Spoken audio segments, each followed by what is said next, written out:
Sifu Rafael is the founder and host of Heroes Rising. He's hungry, driven, and bright. He's used his skills to develop a variety of multifaceted businesses in the martial arts and fitness industry. He's also a business and mental game coach and host of the Coaching Call podcast. Heroes Rising is proud to introduce you to our exceptional co-host, EA Csolkovits. EA created, designed, invented, formulated, and reformulated over 75 products in the health and wellness industry. He is the founder of Givers University, providing increased happiness, freedom, and greatness through personal, business, social, and family development. He is also a licensed commercial pilot.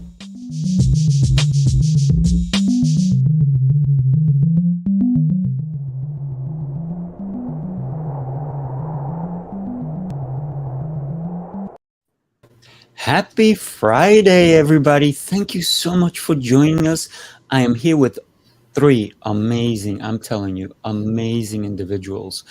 You know, every one of them brings a special gift to our world. So I can't wait to share the stage with them. So guys, just quick introduce yourselves, and then we're going to go to a deeper introduction. Go for it.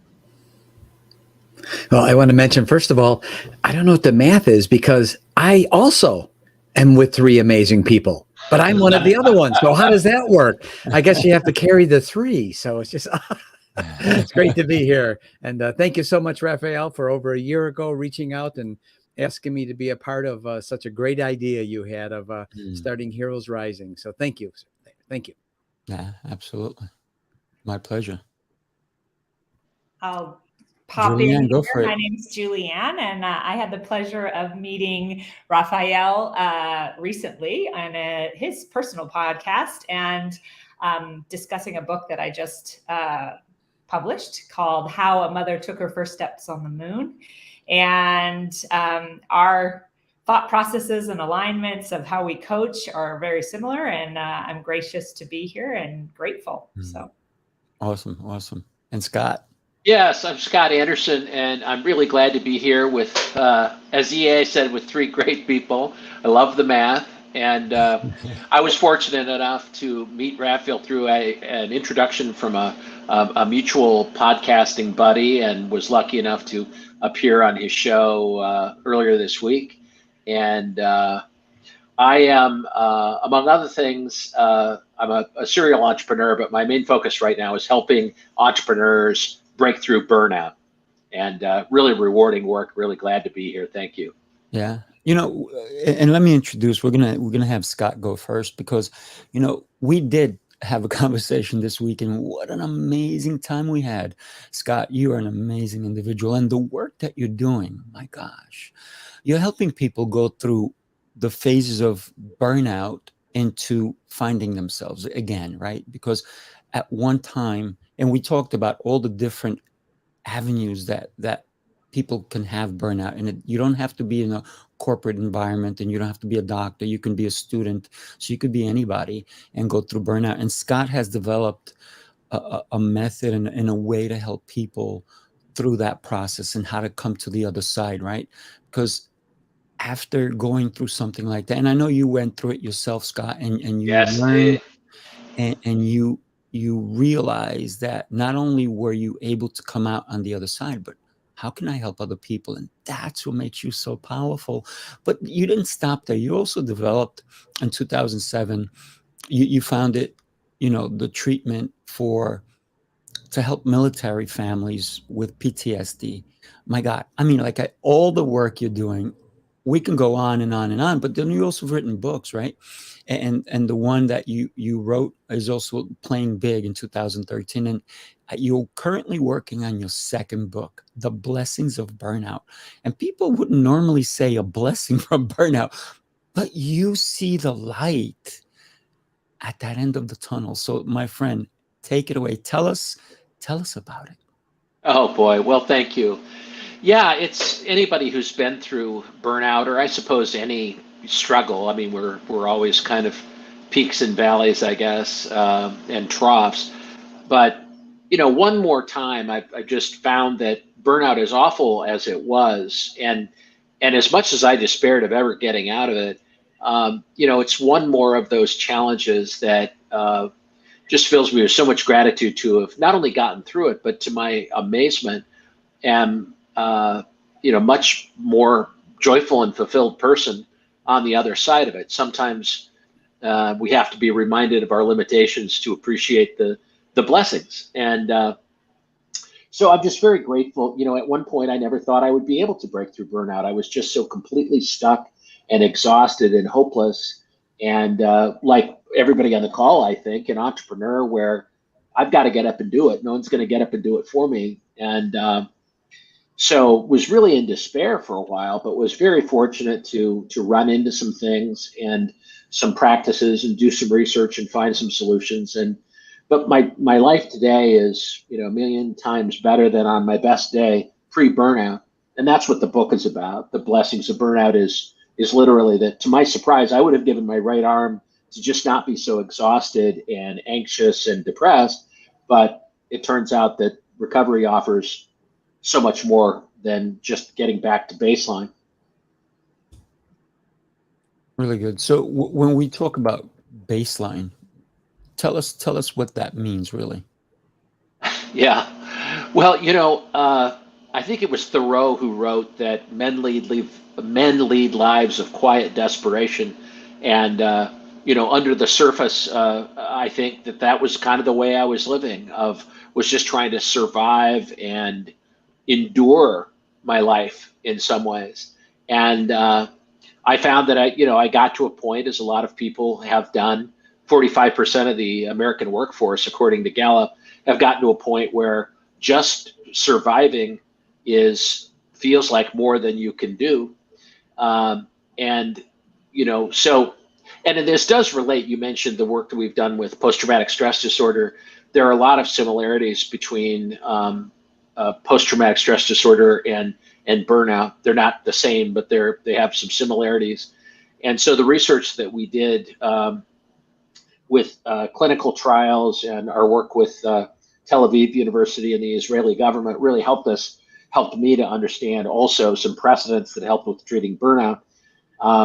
But basically, I was sort of the guinea pig for my own treatment methodology, and thankfully, it's really, really worked. And so, not only have I gotten my energy back and my frame of mind back, but way more than that. And so much of it has to do with shifting from trying to placate disturbing thoughts and emotions to living according to values, and really substituting all the noise in my head for just basic core values that make me and that are valuable in my life. Yeah. I do have a question, not only for everyone on the virtual stage with us, but anyone listening to us, and please make a comment, and you guys can also speak up on it. Who has not gone through burnout in one way or another? Right? Julianne is shaking her head, right? So Julianne, have you gone through burnout? I would say that I come from kind of the parenting model, and I love what Scott said. I at my 50th birthday was hit with some emotions that I wanted. 50th. That's coming in another 40 years from now, right? Thank you. That's very kind. But I would say at that point, I had that pivotal moment of, like Scott said, of turning back to basics and what that meant. And I think that is the biggest key to creating chaos, strengths. Right. Because you realize in that moment, if I lean back on those values and those beliefs and those basics, as we call them, you can live a life with more intentionality. And that's kind of where the clarity came when I also experienced a burnout myself. You're juggling a lot of things, not only career and family wise, but those have to be in sync with each other to have kind of your baseline, as you say. If those don't go into sync, then everything becomes too much. Man. And I think then add in things that are happening in the world, war, pandemic, all of this, working from home on a Zoom and face to face, and having that personal touch is gone. All of that I is still gone. like virtual hugs, though. Yeah. I'll give you one. Well, I appreciate that. But sometimes you're lacking in that communication space that you need. And when you reinvest in your basics and what this life purpose is right now, what you're going to put out into the world, it does create a graciousness and a gratefulness. I got all of those crazy steps to get right here, but I need to kind of revert and keep it simple, because when you add so much, we do get overwhelmed. We do inevitably go down roads that you didn't intend to go to. And so I think when you say, do you have burnout? Yes, I think everybody's experienced a little bit of it, and it goes through stages. As we age, then you can kind of mature and look back. But I want to kind of embrace virtually that it's part of crafting who you are a little bit. Exactly. Great point. Scott, let me ask you, what would you say is probably the first step that somebody who may be experiencing burnout now, maybe they're not listening to us, but somebody knows them and they go, hey, you know what? I was on LinkedIn, or I was on YouTube or Facebook or wherever anybody's listening, and they said there was this 4 amazing people, and there was this guy, Scott, and he was talking about what you're going through. What would you say was one of the first steps they should do besides checking your website out and going to you and doing all these things? Well, I really loved what Julianne said, and I think that that's so true. There are the 10 million things that we sometimes think we have to juggle, or sometimes delude ourselves in thinking we can juggle, including war and pandemic and whatnot. So yeah, I completely agree with Julianne. So much of it has to do with realizing what we really can control and is our sort of our calling to manage. But the burnout is talked about so much. It's been in the vocabulary. It's been in the news since the 70s when the term was created. But today, what I'm talking about is the specific disorder of burnout as defined by the World Health Organization. And the primary symptom is a bone-tired, bone-deep, emotional, psychological, spiritual exhaustion that is that no matter how much sleep you get, no matter whether you get a vacation or even a sabbatical, that it just doesn't go away.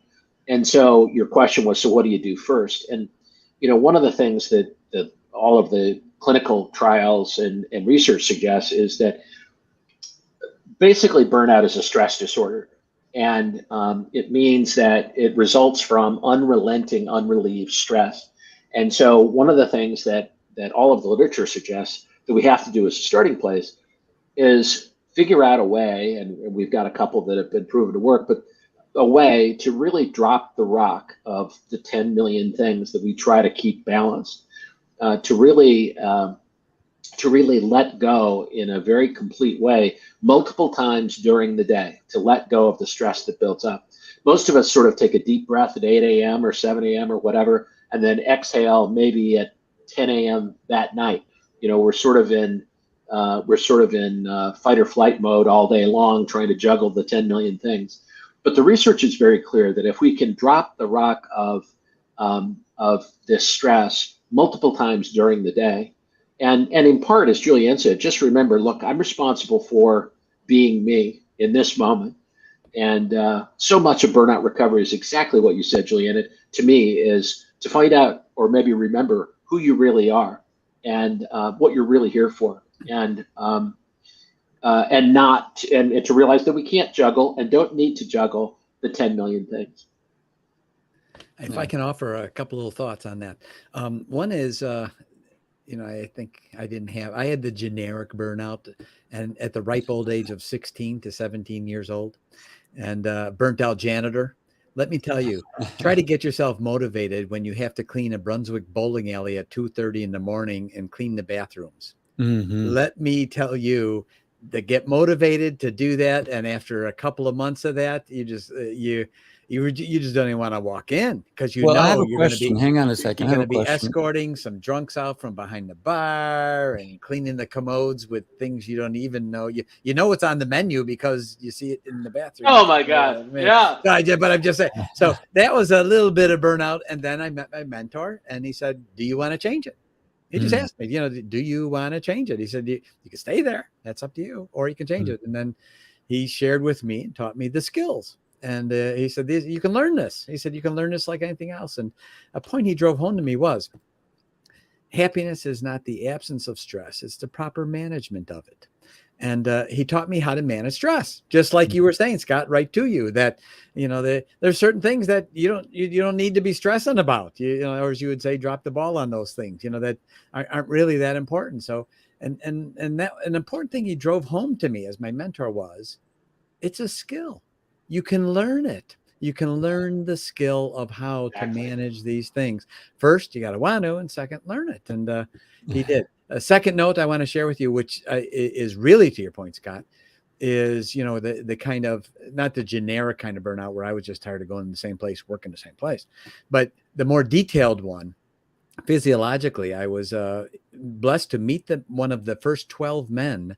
It was a Ranger that landed right when the Jim Jones catastrophe happened years ago. Oh my gosh. Wow. And they had all drank the Kool-Aid, and he said there was dead bodies all over and kids and everything. And he said the part that was still even to that day, and now we're talking decades later, was that he literally could not sleep at night because of, he said most people didn't realize Jim Jones had his own army. Oh, wow. I didn't know that. Yeah. To enforce the people to drink the Kool-Aid.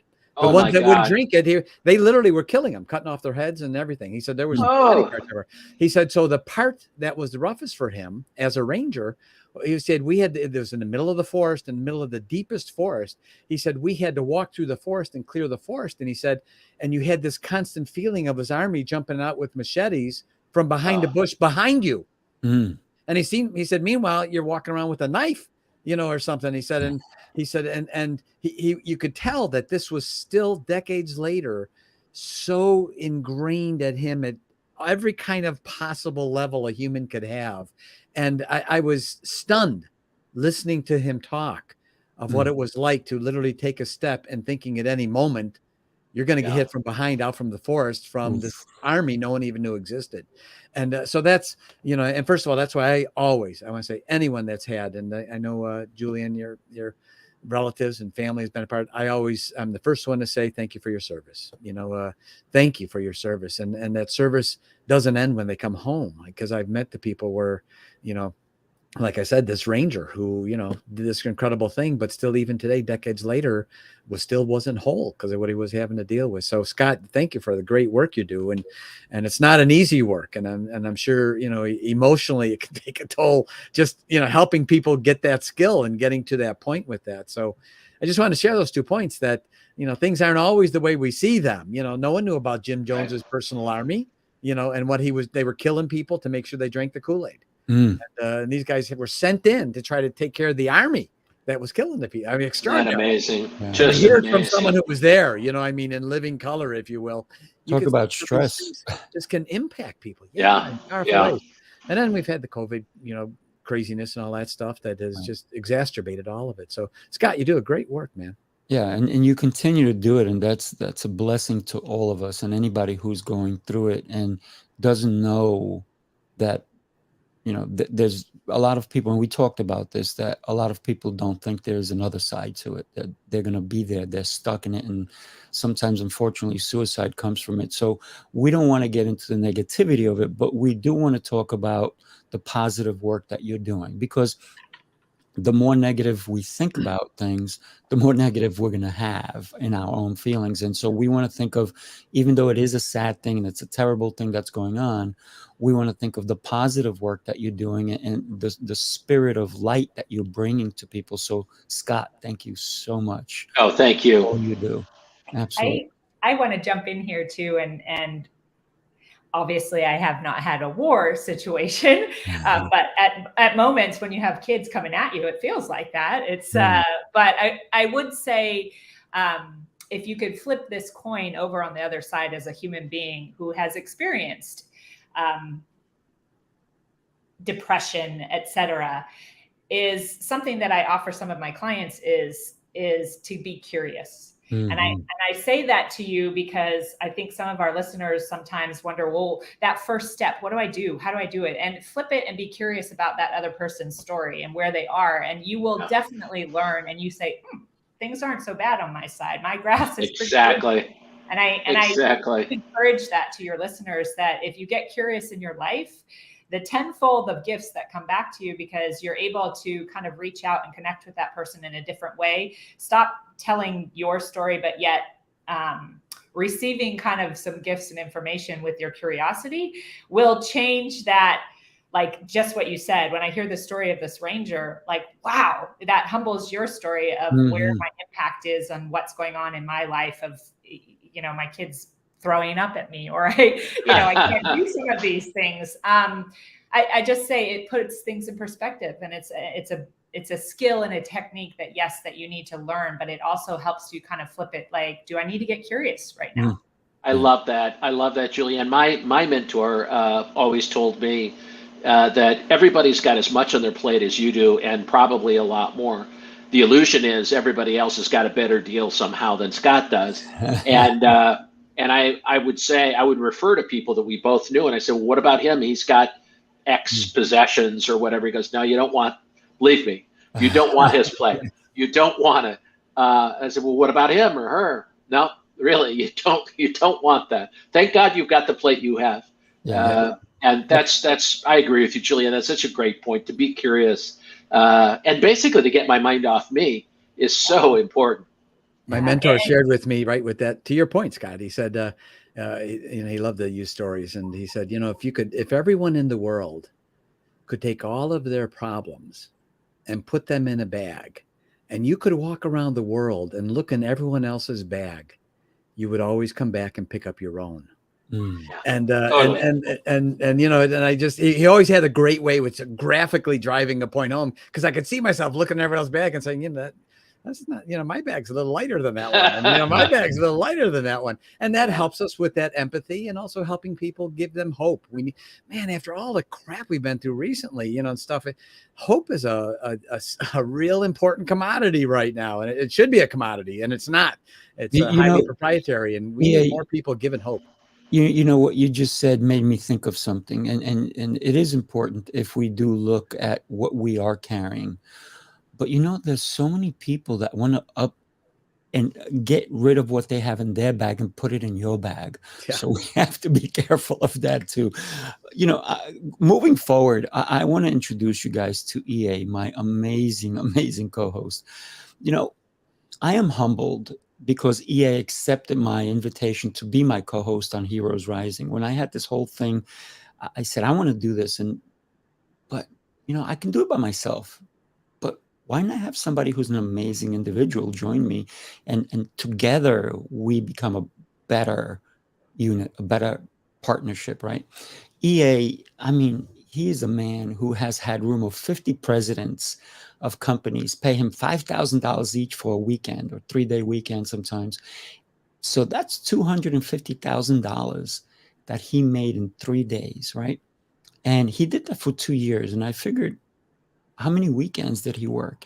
And I narrowed it down, and it was a total of 72 days. And in those 72 days, he made $6 million. Who better to teach you how to make some money, right, than EA? Not only does he have the skills, but, he is so humbled when he tells everyone he's only passing down the information that he learned from his mentor, Sam. He is also the first person who has developed for companies on a system that his mentor taught him, Sam. After interviewing 1,000 millionaires, a scoring system for companies so that they can get better at what they were doing. And EA has done it. He can teach you guys how to do it. So EA, how to make money. And there's a difference between having a hobby, which is what some people think business is, and actually doing business. EA, would you just give us some insight, my friend? Thank you for saying all those nice things. And what was interesting, as you were saying each one of those sentences, I could always end the sentence by adding on a couple of words. And the words I would have added on to every sentence were because of my mentor. Mm. And every time you said something good about me, I would have said because of my mentor. I would have finished the rest of the sentence that way because, and I talk about him constantly. And even though he passed on in 91, it's still the years of impact he had on my life of taking this burnt out janitor, son of a milkman person and, starting to put together those burnt out wires. And I told him at an early age, I said, Sam, I want to be a millionaire. He said, you do. And I knew at that point he was already a multimillionaire. He actually, interestingly enough, earned $1 million in 1 year in the middle of the Depression.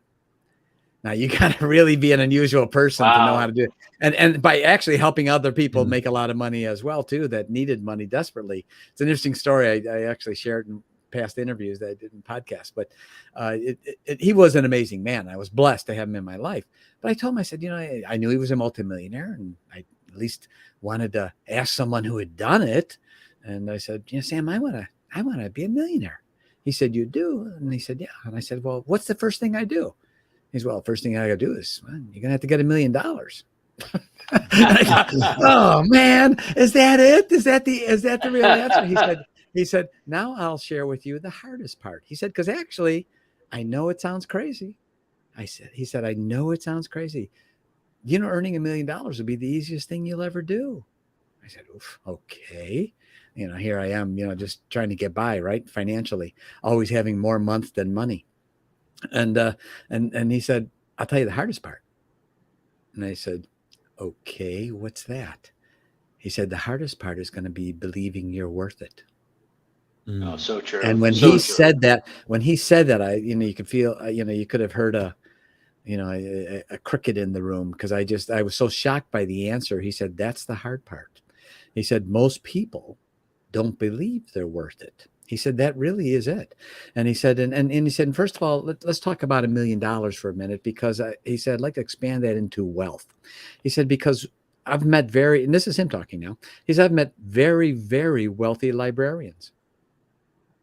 He says, I've met wealthy people from all walks of life. He said, so first of all, let's understand that money is a yardstick. All is a unit of measurement. If our economy was based on toothpicks, people who had a correct thought process would accumulate a lot of toothpicks. He said, and did the right things. And so he began to sort of work my mind around and mold my mind like it was clay. And I said, Sam, just teach me, man. Teach me everything you can. And so he began to teach me about this thing. How do you become a millionaire? What are the steps of doing that? And what was interesting was that most of it was not necessarily the things you did. It was more about the things you thought than what you did. And so I have a couple of slides I'm going to share with everyone that he shared with me. And I'll just sort of do the little simpler version here. Hopefully it should come up pretty quick here. And there it is. Okay. We're going to talk about the 5 steps of being a millionaire. And remember when I say millionaire here, you can also insert the word wealthy in its place. So I'm using millionaire as an example, if that's something you'd like. But there's a lot of people that can be very, very wealthy, and they don't need a lot of money to do that. So I want to let you know I'm including all of that in this because it's all part and parcel. We're actually going to spell an acronym that you'll see in a moment. But the first part is, the first letter of the acronym is G, which is forgive. He said, one of the things in being a millionaire, AKA wealthy person, is to be willing to give. He said, takers do not win long term. He said, now, interesting thing about being a giver. Short term, people may take advantage of you, but you are never diminished. Only they are diminished. And he drilled that point home all the time. He said, because so many people are afraid of giving because they think people take advantage of them, but they don't realize. The rest of the sentence is, yes, they'll take advantage of you. Get your head around it. It's going to happen. But they only are diminishing themselves, not you. You will get back, because of this thing called law of compensation, what you gave to someone else. And it probably won't even be from that person. It'll be from another event, another circumstance, another person, totally unrelated. In fact, you may not even make the connection of the dots, that you're simply getting back what you gave to someone else. I was at an event recently, and this one gal said, the speakers were talking before the event. And she goes, well, I don't like to give all my stuff because I'm afraid someone will steal it. And I said, well, boy, you're not going to like what I'm going to say next, but it's only because I'm an equal opportunity offender. I offend everybody. It doesn't matter, because if it has to be said, I'm the guy that's going to step up and have everyone say, why'd you say that? But you're not going to like what I'm saying. You probably will never talk to me again, but I have to share with you. If you're afraid to share your stuff because people are going to steal it, you don't have enough stuff. And I was right, by the way. She never talked to me again. It was exactly like I said. But and that's the point, because people have this mentality of they have to keep it in tight and it's all theirs and it's not anyone else's. And I created this and it's all backwards. That is backwards thought process, and not the process if you want to truly be a millionaire, the right kind, the happy millionaire. Because I got news for you. I've met billionaires that were they just were so unhappy and just so stressed all the time that you think, man, I don't even want that. I've met $10 million lotto winners that said the worst thing they ever happened to them was winning the lotto. Husband and wife sat in front of me. $10 million winner said if they would have known today what they knew now, they would have ripped up the ticket immediately.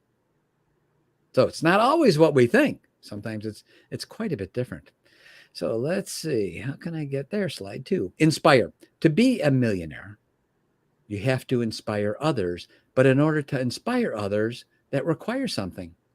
Means we have to be inspired ourselves. If you're the kind of person that brightens up a room by leaving it, you're not going to inspire too many people. I love that. So we need to be inspired. Are you inspired? Are you hopeful? Do you have a big definite dream? Millionaires have that. It's not by accident. They're not born that way. It's a skill. So we need to be inspired.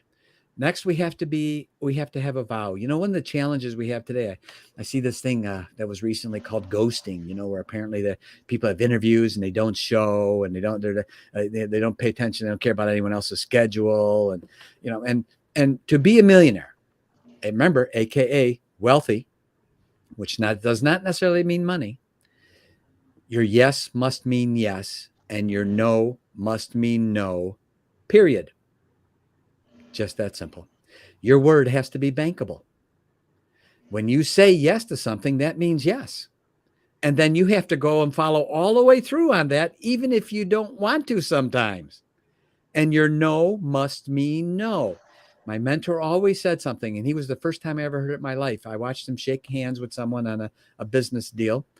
And I remember him saying it as he looked into their eyes and said, "My word is my bond."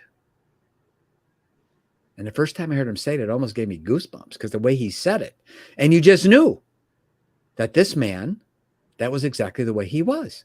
And because of that, the amount of respect I watched people give him over the years, because they said, "Sam, we don't want anyone else in this. We only want you in this deal." He said, because they were literally coming to him, and he would say, "I'm sorry, I just don't have the time." And they would get mad at him. Why? Because he did what he said. When he said he was going to be there at 2:00, you could set your watch. You could just count on what he said. That was exactly the way it was. So vow and oath. The V stands for vow. Let your yes mean yes and your no mean no. The fourth is that be educated, and that is to have educated wisdom. I can share help you get better. So you guys, any questions for me? And I asked you guys earlier if you all had my cell number. And why did I do that? Because you guys were all on my show. And when I ask you to be on my show is because I believe in what you're doing. And if there's anything I can do to help you, and guidance or advice, or just to put these in place so I can give you a hand. I don't have to, but I can maybe get more people to come on board and give you even more. So that's why I asked you all if you had my cell number, because if you need me, just reach out. And I think EA may have put my email up there. So if that's the case, reach out. If you need my guidance, I'm there for you. What do you guys think? Well, I can tell you personally that Rafael is a man of his word because even with Givers University, we had a recent project come up with our campuses. And I mean, you know, what's really amazing sometimes is sometimes people have skills you have no idea they even have. And we had no idea other than one time I saw Rafael do a picture of a dragon, which was actually pretty spectacular inside his martial arts studio. I thought, man, that was a pretty doggone good picture. And but we needed little architectural renderings, and I tell you what, Rafael stepped up, and not only that, did a spectacular job on the campuses that we're going to be building in the future around the country. We're going to have 1,000 of them, one in every 3-digit zip code, Givers University campuses. And he has been a critical help in, you know, the look of it, if you will, and just nailed it. And I thought, man, where'd that talent come from? Wow. But it was there, you know. So and that's the amazing thing about a giver. They will just step forward and say, hey, I can do that. I'd love to do it. And now what happens is that people many times get confused between earning money and collecting money. Two totally different things. Rafael understands earning money. That means that you invest, you help, you participate, because that's going to come back from other sources in unexpected ways at another time where it won't even seem like it's the same place. And that's when it gets collected. In that way, you receive it. And that's a critical distinction for people that are like Rafael, mentors. So if you want to find out more, you want to be on his podcast, if you're a coach or you have great information to share, make sure you contact him. And I can tell you, he's always available and responds very, very quickly and is highly responsive. And it's such a joy when you see people just impact people's lives. Julianne's impacting people, and, you know, motherhood is such a great thing. I have so much respect for mothers today. And I think it's the biggest, in my opinion, the most important career a mother could have is being a mom. That's my opinion. Equal opportunity offender. That's where I come from, because I think that's so important. You know, those lives and those precious lives that you know, they're such a blessing to have. And of course, Scott helping so many people with challenge. We've had all these, you know, all the craziness in the last few years, and we all know what that is. And it seems like so much hope has been lost. You know, and there's just people want to believe something, and they want to grasp onto something, and they need guidance, and they need people like Scott that say, you know, I'm just feeling burnt out. I don't even want to go to work anymore. You know, it's like what's that one show that's actually pretty funny? I think it's called Office Space. And they ask the guy, he goes, Yeah. what are you gonna do today? He says, I'm just not gonna go. He said, well, what do you mean you're not going to go? He says, I don't know. I'm just not going to go. I'm not going to go.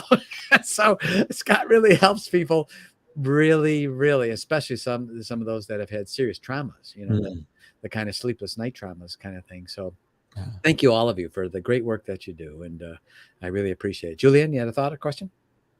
No, thank you, Mark. Mark, I wanted to say, you know, Mark, thank you so much for joining us. And Mark just made a comment on moms are the real heroes, and that's why true. Julianne is thanking him. So thank you so much for joining us, and we'd love to have you every time we're here. For sure. Everyone, thank you so much for being on. And thank you. It's a pleasure to be able to share with everyone. And Rafael, thank you for so much background work that most people don't. You know, the real key in an event is that you make it look real smooth and easy.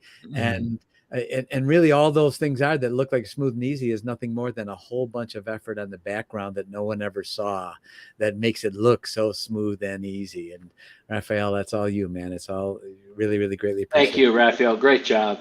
For sure. I don't know. Somehow I became the whole production crew, you know. You are, and you're excellent at it, you know. And thank you all again, all the great guests, and we look forward to our next event. And thank you so much. It's my pleasure to be on as well.